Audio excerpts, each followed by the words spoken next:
A lichtige Chanukah to everyone. Over the course of these beautiful days of Chanukah, we have the schus to read the section in the Chumash regarding the Chanukah HaMizbeach, the dedication of the altar, dedication of the Mizbeach. And we know again that each of the tribes, each of the Shvatim, really represented by their respective Nisim, their tribal princes, brought karbanos in order to mark this special occasion.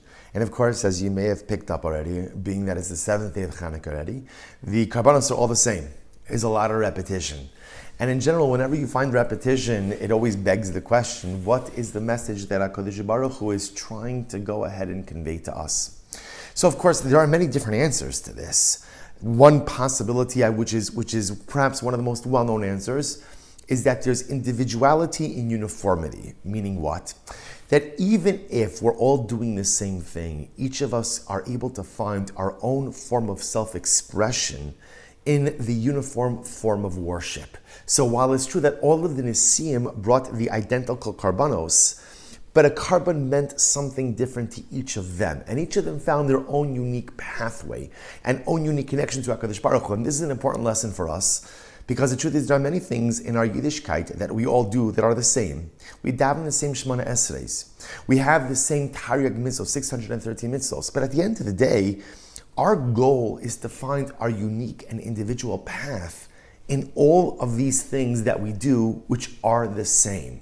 There is individuality even within religious or spiritual uniformity. Even if we're all doing the same thing and the spiritual construct or framework looks the same, we each have the ability to draw something unique out which speaks to our neshama and which helps to cultivate a deeper relationship with HaKadosh Baruch Hu. But there is something which changes day to day, which is the name of the Nasi, the name of the tribal prince.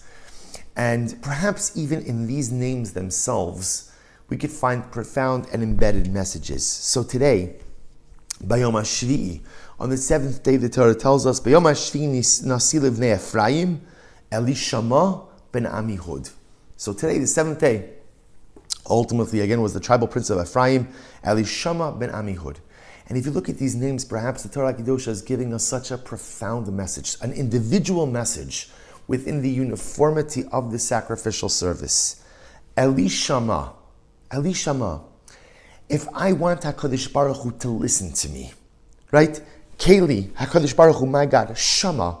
Right? What do we want more than anything? I want HaKadosh Baruch Hu that when I daven to you for things, and when I ask you for things, and when I supplicate for things, I want to know that you're going to hear me, and you're going to listen to me. Now, of course, I would love it if you answered all of my tefillahs exactly the way that I wanted.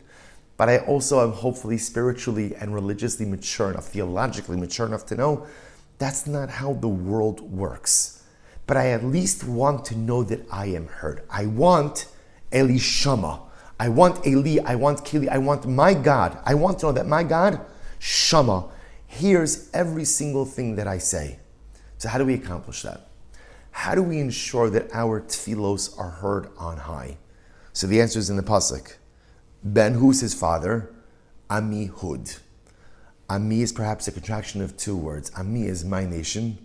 Hod is beautiful. If you're able to live a life where you're able to see the beauty in every Jew, where you're able to see the beauty in our nation, where you're able to see the Hod, the beauty in Ami, in our nation, you're able to live a life of Amihud, or Amihod. I'm able to see the beauty in Klal Yisrael. That is the secret to having your tefillos heard on high. Because what HaKadosh Baruch Hu wants more than anything from us is really what every parent wants from their children, which is for their children to get along, for their children to love one another. So how do you get along with your brothers and sisters? So the simple answer, well, there is no simple answer because it's a difficult endeavor, but see the beauty in your brothers and sisters. Strive to see the beauty in every single Jew. Strive to see the beauty in every single person. If you want a life of Elishama, if you want to know that you are heard by the Ribono Shel Olam, then be a person who is a Ben Amihud. Be a person ultimately, again, who is able to see the Hod, the beauty, in every member of Klal Yisrael. Halabai, we should be Zochei Me'eretz Hashem to internalize this lesson on the seventh day of Chanukah. See the beauty in every single Jew, and halabai, all of our tefillos will be heard on high. Wishing everyone a lichtige Chanukah.